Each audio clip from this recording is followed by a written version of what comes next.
Good morning, Ian Crouch with your 8:30 Hunter News Update. After 25 years in federal politics, Hunter MP Joel Fitzgibbon has announced this morning he won't be contesting the next election. It ends a 37-year Fitzgibbon dynasty, with the 59-year-old taking over from his father Eric, who'd held the seat since 1984. Joel Fitzgibbon stepped down from the shadow front bench in November last year after publicly criticising the ALP for walking away from its grassroots voter base by supporting ambitious climate change and energy policies. He says he leaves knowing federal leader Anthony Albanese has moved the party back to the political centre. Yes, I believe the Labor Party has learnt the mistakes of 2019 and the period leading up to it. We have moved back to the centre ground. Anthony Albanese has made his support for the coal and gas industries very, very clear, all of our resource sector, exports, and of course if Labor focuses on the things that matter to people most, then we will win the next election. A few new COVID casual contact venues have been confirmed by Hunter New England Health overnight. They include 2 Woolworths supermarkets at Swansea and Cardiff for last Tuesday. The IGA at Rathmines has also been listed for last Tuesday, while the Costco at Bullaroo has again been listed for 15 minutes last Tuesday morning. Hunter pharmacists and their staff are calling for better protection at work, urging the state government to roll out rapid antigen COVID testing. Pharmacies across the state appear frequently on the list of COVID exposure sites released by the health authorities. President of the New South Wales branch of the Pharmaceutical Society of Australia, Chelsea Felkai, says by keeping staff safe, the community is kept safe too. Particularly as we are on the front lines, we do have face-to-face contact with our patients, even in hotspot areas, and we want to make sure that our staff are safe, our community is safe, and minimise the disruption to community pharmacy.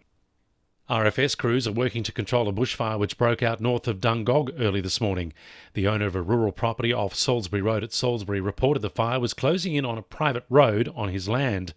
It's believed to be an extension of the Chadds Creek fire which broke out yesterday on the hottest day in the region since January. Crews are also working to get the upper hand on nearby fires at Underbank and Allenbrook. Newcastle Council has begun planning to clean up the former Shortland tip site. Hundreds of tons of debris from the Newcastle earthquake are buried there. There have been long-standing fears toxins buried at the site could leach into the nearby wetlands. Council says excavating the 37-hectare site will be a major undertaking, estimating the cost at $30 million to rehabilitate and revegetate the area. Council hopes to put the project out to tender in the near future. Outdoor enthusiasts across the Hunter are being urged to remain on the lookout for snakes as the weather warms up. Snake sightings have increased in the region, prompting the Australian Reptile Park to issue an alert to families in lockdown who take part in bushwalking. Reptile keeper Jake Meaney says if you encounter a snake, remain calm, don't disturb it, and the snake is likely to move off on its own. We are warning people to stay safe when they're out and about, they're bushwalking, they're out in the bush, as you may encounter snakes and you need to be vigilant. Right now, many of us are in lockdown and we are urging people whilst they're out, they're using their daily exercise time, they're getting out in the bush, to please remain vigilant about snakes, as many people are starting to encounter them as the weather warms. 2NURFM Sport. The Knights will look to next year after bowing out of the finals with a 28-20 loss to the Eels. It's the second year in a row Newcastle have bounced out in week 1 of the finals. Coach Adam O'Brien insists his team can go even better in the future. We're on the right track, but we just can't take our focus off it.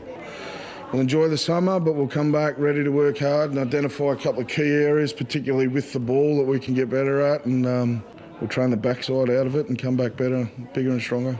Newcastle's Sam Pullman has called time on her Super Netball career. The 30-year-old played 9 seasons at the top level with over 100 caps to her name. Pullman was also part of Adelaide's 2013 Premiership side.